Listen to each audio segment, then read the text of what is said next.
نحمده ونصلي على رسول الكريم اما بعد فاعوذ بالله من الشيطان الرجيم ببركة بسم الله الرحمن الرحيم الحمد لله وسلام على عباده الذين اصطفى لبیک یا رسول اللہ صلی اللہ تعالی علیہ وسلم۔ آج رافضیت اور خارضیت بڑھتی ہوئی نظر آ رہی ہے۔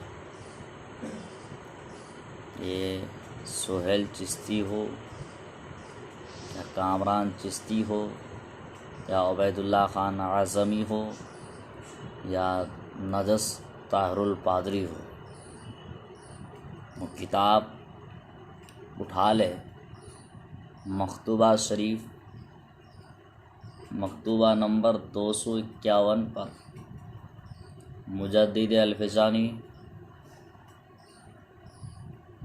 رضی اللہ تعالی عنہ اور دیگر اہل سنت والجماعت کی دیگر کتابوں کو پتہ چلے گا کہ اہل سنت والجماعت کا موقف کیا ہے۔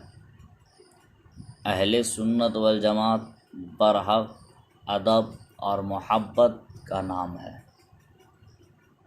یعنی محبت رسول صلی اللہ تعالی علیہ وسلم اور اہل بیت اعظام اور صحابہ کرام کا ادب اور محبت بجا لانا۔ مولانا کی یہ بیان جو سہیل چشتی، جو حضور قائد ملت علامہ اسجد رضا خان صاحب کے بارے میں ان نے جو بکواس کی ہے، پتہ یہ چلتا ہے کہ ان کی الفاظوں سے جاہلانہ مثال ہے۔ اپنے آپ کو سید بتانے سے سید ہوتا نہیں ہے، خون ہی بتائے گا کہ کون ہے سید۔ تم اس شخصیت پر جس کے بارے میں حضور قائد غازی ملت سید ہاشمی میاں صاحب نے دعاؤں کا نوازش ہوا، اور تم سادات کرام پر یہ گستاخی سید مدنی میاں صاحب، سید جامع اشرف صاحب، سید نورانی میاں صاحب، سید گلزار ملت صاحب کے اوپر لعن طعن کرتے رہتے۔ یہ اوریجنل سید ہمارے سادات اکرام پر بھوکو گے تو ہمیں برداشت نہیں ہے، اور اگر اہل سنت والجماعت آپ انجان ہیں، جاہل ہیں، اس حساب سے آپ کو وہ ٹارگٹ لینی چاہیے۔ تو میں اب تک تجھے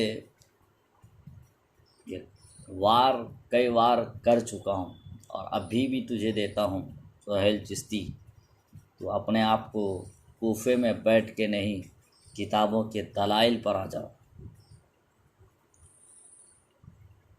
میں تجھے اعلیٰ حضرت امام عشق محبت سے تجھے جلن ہے تو خواجہ غریب نواز کشف المحجوب جو داتا صاحب علی حضویری ہے، غوث اعظم کی کتاب کا تو منکر ہے ہی، اور یہ دوہنگی چرسی تجھے کاروائی کہتا ہے۔ تم یہ دنیا کے لالچ پر، دنیا کی چٹوں پر ہو، ہم تو مدینے والے ہیں، آقا حسین کے غلام ہیں، آقا حسن کے غلام ہیں۔ تم یہ جہل اور یہ قانونی کاروائی ہمیں مت ڈراؤ۔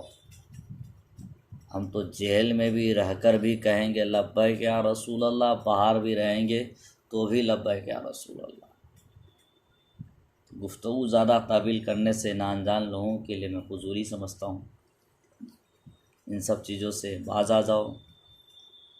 خلفائے راشدین اور شیخان حضرات شیخین کی فضیلت اور حضرت امیر معاویہ کے دوست اصحاب کرام کے تعظیم اور تقریم، ان کے درمیان جھگڑ اور لڑائیوں کی محل میں صحیح پر حمل کرنا۔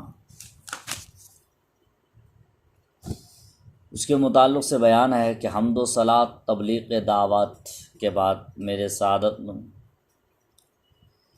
حضرت ابوبکر صدیق رضی اللہ تعالیٰ عنہ، حضرت عمر فاروق اعظم رضی اللہ تعالیٰ عنہ کے کمالات محمدی کے حاصل ہونے والے ولایت مصطفی و علیہ الصلاۃ والسلام کے درجوں کو پہنچانے کے باوجود گزشتہ انبیاء کرام کے جانب ولایت میں ابراہیم علیہ نبی صلاۃ والسلام کے ساتھ مناسبت رکھتے تھے، اور جانب دعوت میں جو مقام نبوت کے بعد موسیٰ علیہ السلام سے مناسبت رکھتے تھے، اور حضرت ذوالنورین دونوں طرف میں حضرت نوح علیہ نبی صلاۃ والسلام کے ساتھ مناسبت رکھتے تھے، اور حضرت امیر معاویہ دونوں طرف سے حضرت عیسیٰ علیہ السلام کے ساتھ مناسبت رکھتے تھے۔ چونکہ حضرت عیسیٰ روح اللہ کلمۃ اللہ، اس لیے نبوت کی جانب سے ولایت کی جانب ان پر غالب ہے کہ حضرت امیر معاویہ بھی اسی مناسبت کے باعث سے ولایت کی جانب غالب ہے۔ خلفائے اربعہ کی تعینات کے مبادی کی جہالت کے اختلاف موجب تفصیلی طور پر ہیں۔ اب امت گزشتہ کی امت کی نسبت سے زیادہ بحثتے میں جائیں گے۔ حضرت ابراہیم السلام کی ان کی ملت کے تمام شریعت و ملت سے افضل و اکمل ہے۔ یہی وجہ کہ تمام پیغمبروں میں سب سے افضل اس ملت کی معذبت کی امر کیا گیا۔ آیت ہے ثم اوحینا الیک ان اتبع ملت ابراہیم حنیفا، پھر ہم نے تیری طرف وحی بھیجی کہ ملت ابراہیم کی تعدادی کرے اور وہ راہ راستے پر چلنے والا۔ اسی مضمون کے شاہد حضرت امام مہدی معودی حضرت مہدی معودی اس کا رب کی صفت ہے، حضرت امیر معاویہ کی طرح حضرت عیسیٰ علیہ السلام سے مناسبت رکھتے تھے۔ اگر ایک قدم حضرت عیسیٰ علیہ السلام کا حضرت امیر معاویہ رضی اللہ تعالیٰ عنہ کے سر پر ہے تو دوسرا قدم حضرت امام مہدی رضی اللہ تعالیٰ عنہ کے سر پر ہے۔ اور جاننا چاہیے کہ موسیٰ علیہ السلام کی ولایت محمدی صلی اللہ تعالی وسلم کے دائیں طرف واقع ہے۔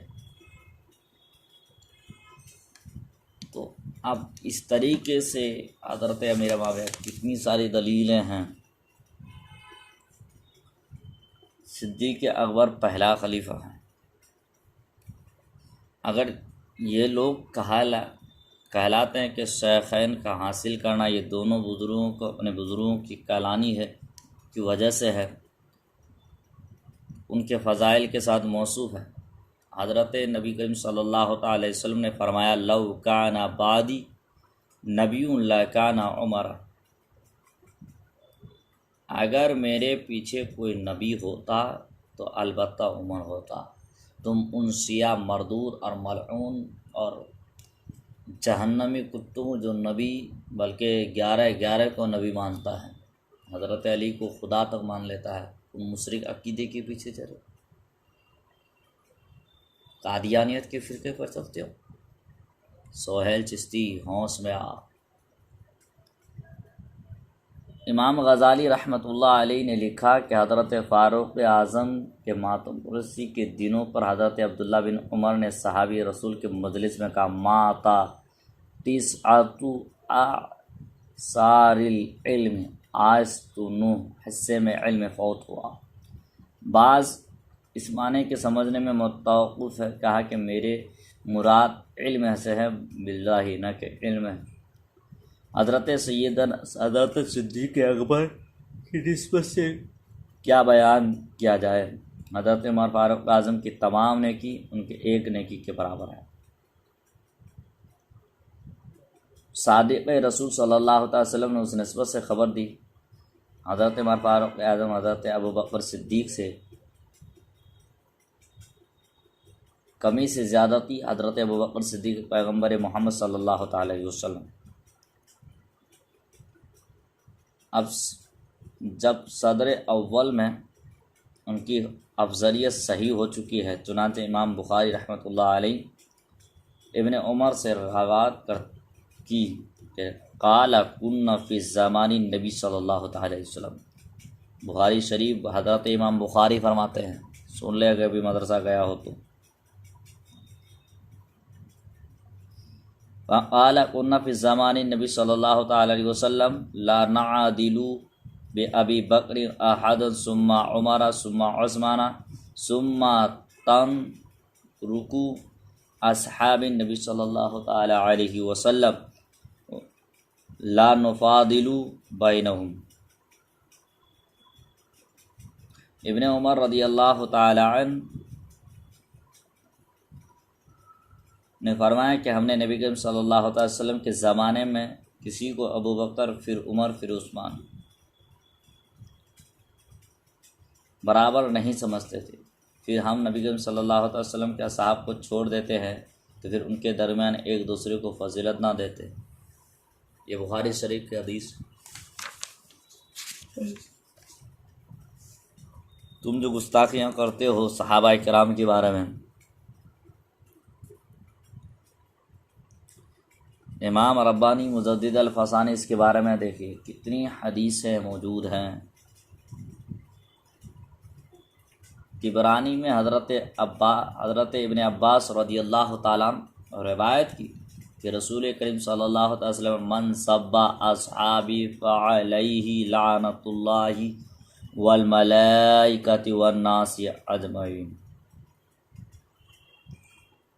جس نے میرے اصحاب کو گالی دی اس پر اللہ اور فرشتے اور تمام آدمیوں کی لعنت ہے. اصحاب اور اہل بیت اعظام کو جو بھی گالی دے گا وہ اہل سنت والجماعت کا موقف نہیں ہے. یہ چاہے کامران چشتی چرسی ہو یا کوئی بھی ہو، مگر یہ اہل سنت والجماعت مسلک اعلیٰ حضرت اس کو کہا جاتا ہے. اور تم جو اپنے آپ کو مولا بھی کہتے ہو یہ کہیں کسی حدیث سے ثابت نہیں کر سکتے. میں اپنا اہل سنت والجماعت ہونا معتبر کتابوں سے بھی ثابت کر سکتا ہوں. یہ سہیل چشتی اپنے آپ پر دعوے پر قائم رہو. ابن عدی حضرت عائشہ صدیقہ رضی اللہ تعالی عنہا سے روایت کی کہ رسول کریم صلی اللہ علیہ وسلم ان اسرار امتی اجراؤہم ہم علی اصحابی.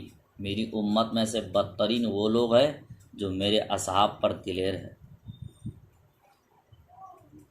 ان لڑائی جھگڑوں کو جو ان کے درمیان واقع ہوا ہے نیک محمل پر محمول کرنا چاہیے، تعصب سے دور سمجھنا چاہیے، کیونکہ مخالف تعویل اجتہادی پر مبنی ہے. اہل سنت کا مذہب تو یہ ہے مگر تم کو اہل سنت والجماعت کی کتاب تم پڑھے ہی نہیں.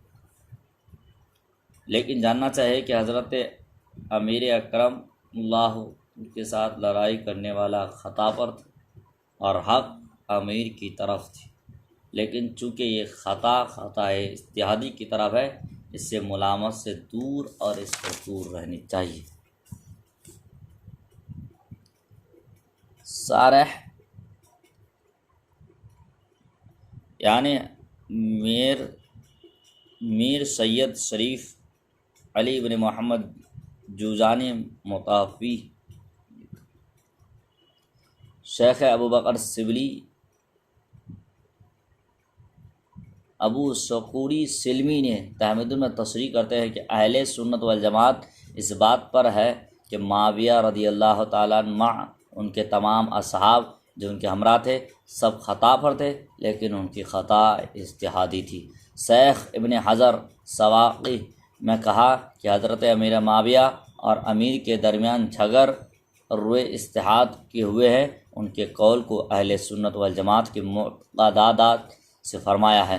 سارے موقف سے جو یہ کہا کہ ہمارے بہت سے صحاب اس بات پر ہے کہ منازعات از روئے اجتہاد نہیں ہوئے ہیں.